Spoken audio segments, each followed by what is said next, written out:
A ver, si pensamos en la Edad Media, lo primero que se nos suele venir a la cabeza es una imagen de estancamiento intelectual. Pero, ¿y si esa imagen no fuera del todo correcta? ¿Y si, en lugar de ser una época oscura, fuera en realidad un periodo de colisión de ideas tan potente que acabó forjando las bases de nuestro mundo moderno? Pues venga, vamos a meternos de lleno en esto. La gran pregunta, claro, es esta. ¿Fueron de verdad los años oscuros? La cultura popular nos ha vendido que sí, pero la evidencia histórica cuenta una historia muy diferente. Una que habla de renacimiento y de una auténtica revolución intelectual. Es que de hecho los historiadores no hablan para nada de oscuridad. Usan un término mucho más potente. Un renacimiento del saber más duradero en los siglos XI y XII. Vamos, que lo llaman sin rodeos el renacimiento del siglo XII. Y claro, eso lo cambia absolutamente todo. Vale, para hacernos una idea de la magnitud de este renacimiento, primero tenemos que viajar un poco hacia atrás, a la Alta Edad Media. Hay que imaginarse un mundo con poquísimos libros. Las grandes obras de la antigüedad griega, sobre todo las de filosofía, se habían perdido casi por completo en Occidente. El conocimiento era, como un eco muy lejano. Las herramientas intelectuales que tenían los eruditos de la época eran lo que se conoce como la lógica vetus, o sea, la lógica antigua. Y esto no era más que una colección diminuta de textos filosóficos griegos que habían conseguido sobrevivir en latín. Y cuando digo diminuta, es que era de verdad muy pequeña. El kit de herramientas se reducía básicamente a esto. Un par de obras de Aristóteles sobre lógica, un comentario de Porfirio y alguna cosilla de Cicerón y Boecio. Con este exiguo grupo de textos, intentar reconstruir todo el pensamiento clásico era como querer construir un palacio con un puñado de ladrillos. Imposible. Pero entonces, de repente, todo cambió. A partir del siglo XII, lo que hubo fue una auténtica inundación de conocimiento, una ola masiva de traducciones que trajo de vuelta a Occidente todos esos tesoros perdidos de la antigüedad y que, claro, transformó el panorama intelectual para siempre. Los estudiosos se lanzaron a lo que se ha descrito como un intento febril por asimilar todo ese tesoro. Y la figura central, el protagonista de todo este redescubrimiento, fue Aristóteles. De golpe, no solo tenían sus dos obritas de lógica, tenían la totalidad de su pensamiento, su metafísica, su física, su ética, todo. Pero, a ver, ¿cómo llegaron estos textos? Su viaje es una historia fascinante en sí misma, y no fue para nada una línea recta. Los originales griegos pasaron primero al siriaco, de ahí al árabe, donde genios como Avicena y Averroes los estudiaron a fondo y los enriquecieron con sus comentarios. Y finalmente, a través de lugares como España y Sicilia, dieron el salto al latín. Fue un puente cultural absolutamente increíble. Y aquí, justo aquí, es donde se produce la gran colisión.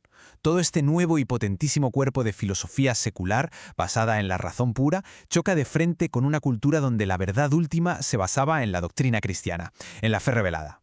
La pregunta era, ¿cómo se podían reconciliar dos mundos tan distintos?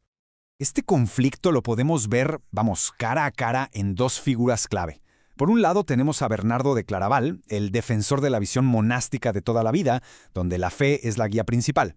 Y por el otro, a Pedro Abelardo, el maestro de las nuevas escuelas de París, que defendía a capa y espada el poder de la razón para entender el mundo. Para poder manejar esta tensión, los pensadores medievales se sacaron de la manga una distinción superinteligente. La diferencia entre hablar según los teólogos y la verdad y hablar según los filósofos. O sea, reconocieron que se podía analizar un argumento filosófico en sus propios términos, sin que eso tuviera que chocar directamente con la verdad de la fe. Ojo a esta frase de Siger de Brabante, porque captura perfectamente la nueva mentalidad. Buscamos lo que los filósofos querían decir, su intención más que la verdad, porque procedemos filosóficamente. Pensemos un momento en lo radical que es esta idea. Se puede estudiar a un filósofo para entender lo que piensa, no solo para juzgar si encaja con la fe. Bien, pero ¿cómo se procesaba, se debatía y se ponía en orden todo este conocimiento nuevo? La respuesta fue una institución revolucionaria, la universidad. Y no era solo un sitio para aprender, no, era una auténtica máquina de pensar. Y lo que es crucial, la clave de todo, es su estructura. En la universidad medieval, todo el mundo, sin excepción, tenía que sacarse primero el título de maestro en artes. Solo después podían pasar a las facultades superiores, teología, derecho o medicina. ¿Qué se consiguió con esto? Pues crear un marco intelectual común para toda la élite académica de Europa. El plan de estudios de artes era el mismo para todos. Se basaba en el trivium, gramática, retórica y dialéctica. Pero ahora estaba, sobrealimentado con el órganon completo de Aristóteles y el resto de su obra.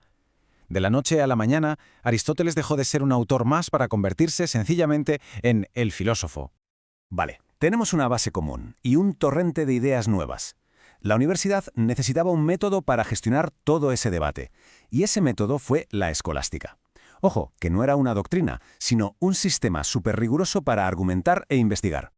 La escolástica se basaba en el razonamiento dialéctico. El objetivo era muy claro: plantear una pregunta, presentar argumentos a favor y en contra, analizar todas las contradicciones y, al final, llegar a una síntesis, a una solución razonada.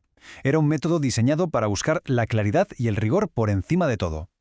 Y esto no era una charla de café, se formalizó en la disputatio. En una primera sesión, los estudiantes más avanzados se dedicaban a argumentar, a veces ferozmente, los dos lados de una cuestión. Y al día siguiente, en la determinatio, el maestro volvía, exponía su propia solución súper detallada y refutaba una por una todas las objeciones que se habían planteado. Era un entrenamiento intelectual brutal. Y claro, toda esta maquinaria intelectual generó formas de escribir muy concretas. Estaban los comentarios, que básicamente desmenuzaban textos línea por línea, las cuestiones disputatas, que eran como los grandes éxitos de los debates universitarios, puestos por escrito, y en la cima de la pirámide, las sumae, intentos colosales de ordenar todo el saber de un campo en una sola obra, como la legendaria Summa Theologiae de Tomás de Aquino. Entonces, después de todo esto, ¿cuál fue el legado? ¿Qué nos queda de esa gran colisión entre fe y razón que se gestionó en la máquina universitaria? Pues sinceramente, mucho más de lo que podríamos pensar a primera vista. Al final, el punto clave es este. La escolástica y la universidad no solo resolvieron los problemas del siglo XIII. Crearon algo mucho más grande, un marco intelectual común. Nos enseñaron a argumentar de forma sistemática, a investigar de forma crítica, a organizar el conocimiento. En definitiva, pusieron los cimientos de toda la educación superior en Occidente. Así que la próxima vez que alguien asista a un debate estructurado, escriba un ensayo analítico o vaya a una clase en la universidad, en el fondo está usando herramientas que se forjaron en esa gran colisión medieval. La pregunta que queda en el aire y que es fascinante es: ¿de qué otras formas un argumento medieval sobre Aristóteles sigue definiendo cómo pensamos, debatimos y aprendemos hoy en día?